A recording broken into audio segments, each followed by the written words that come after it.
So this lesson is a kind of a prelude to the two lessons on related rates. Related rates is generally regarded as a challenging section for students, so it is important that you watch these three videos, the prelude, the part 1 of related rates and part 2 of related rates very carefully.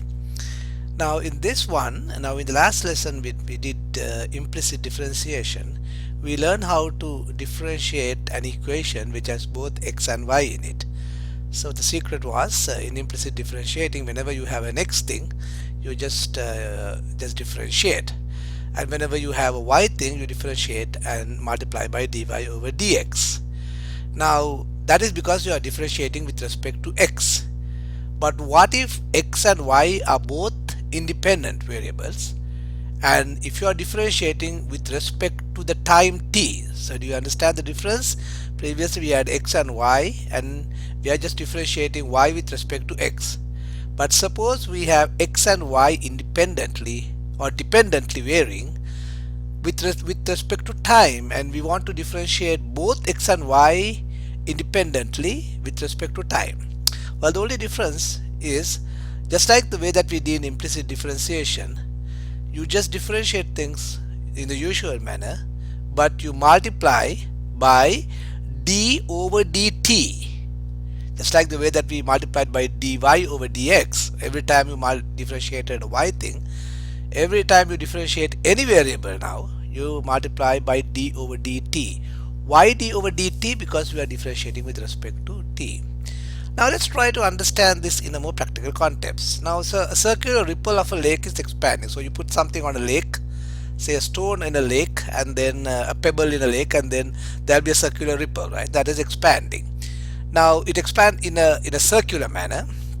So the question is, get a relationship between the rates at which the area A and radius R. Okay.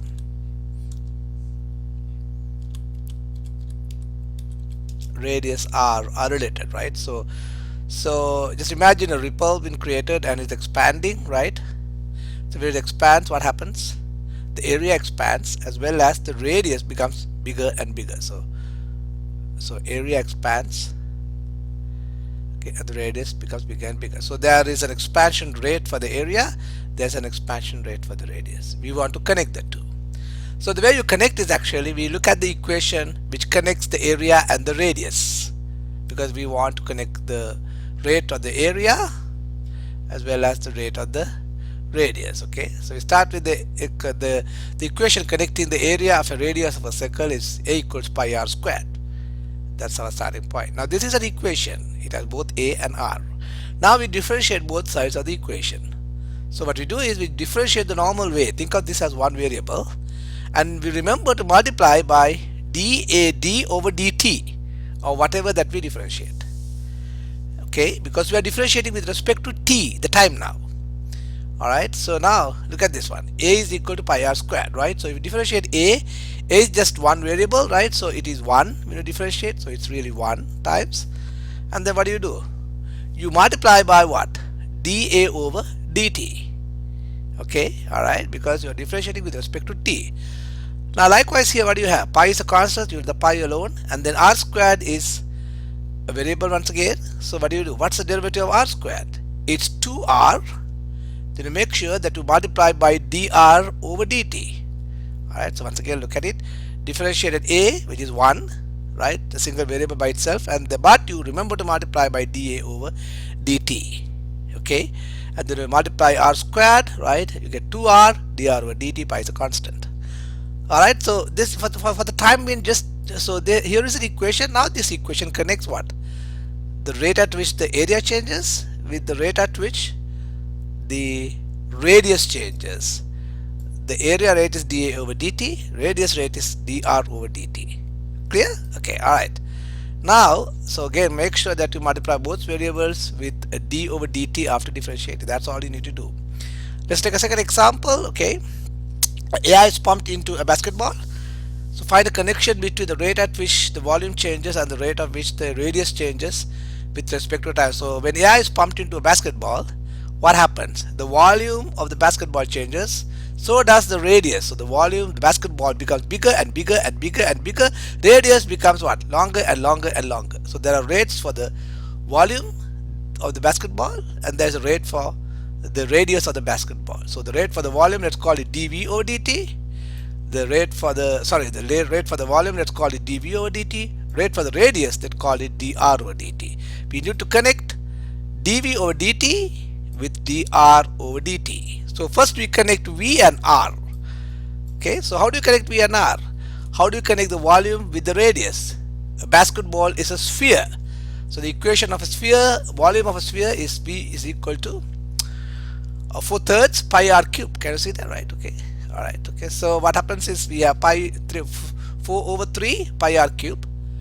Now what we do is once again we differentiate both sides. So when you differentiate, so remember we just differentiate the normal way, but you remember to multiply by a d over dt after differentiating. Okay, so what's the derivative of v? Just the variable by itself, so that's 1, right? Okay, so that's 1, and then what? dv over dt. Okay, dv over dt, and then on the right hand side what do we get? 4/3 is a constant, and then we have pi is a constant, right? And then differentiate r cube, what do you get? The derivative of r cube is what? 3r squared, and then you multiply dr over dt once again. So we have dv over dt is equal to 4 pi r squared and then dr over dt. Okay, so we have finally managed to connect dv over dt and then dr over dt. Alright, we have connected the rate of the volume with the rate of the radius. Now the second example, right, the third example we have is that suppose we have a volume of a circular cone. So think of it as say a reservoir of a cone-shaped reservoir, right? And water is being pumped into this. So what's going to happen then is that the volume of the water, the conical water, changes, as well as so we have like a reservoir like that. So the volume of the water changes, the radius of the water volume changes, right, as the volume changes, right, and then the height of the water, the depth of the water is changing. So imagine a conical reservoir, right? So as the water fills in, the radius of the water will change, the height of the water will change, and the water little conical volume of the water body will also change. So V changes, and then R changes, and H changes. You want to get a connection between the rates dV over dt, dr over dt, and dh over dt. So before we get that, what do? We need to get a connection between the original variables. What are the original variables? Just like the way here we got a connection between V and R, here we got a connection between A and R. We need to get a connection between V, R, and H. But we already know the volume of a cone is given by V equals 1/3 pi R squared H. Alright, so we start from that point onward, and we want to now differentiate both sides of this equation in order to get that. Now be careful, when you differentiate the left hand side, it's pretty easy. What do you get? You get 1 times, okay, dv over dt, that's easy. But when you differentiate the right hand side, well, 1/3 is okay, pi is okay, they are constants, so we put 1/3 pi. But now we have an r squared h.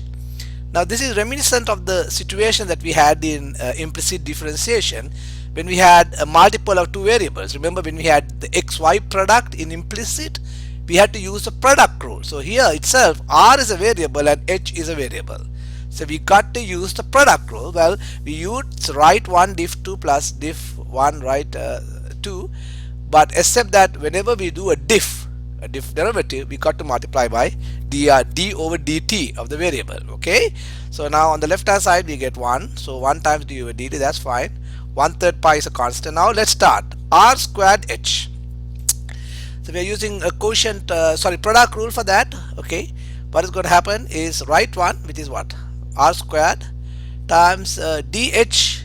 So the derivative of h, what's the derivative of h now?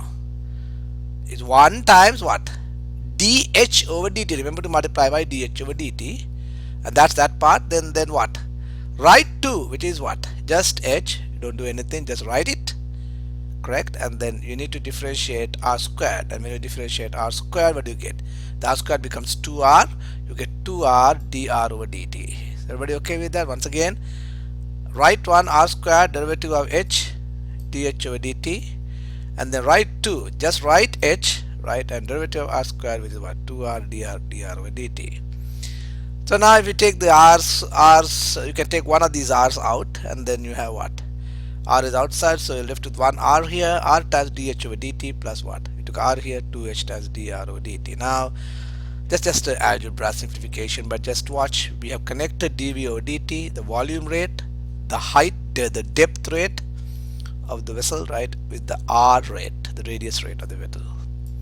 So this is a prelude, right? We'll do a workshop in class, right? Okay, but for the time being, remember what we do is always when two things are changing, we connect the original variables by an equation before you get to the rates.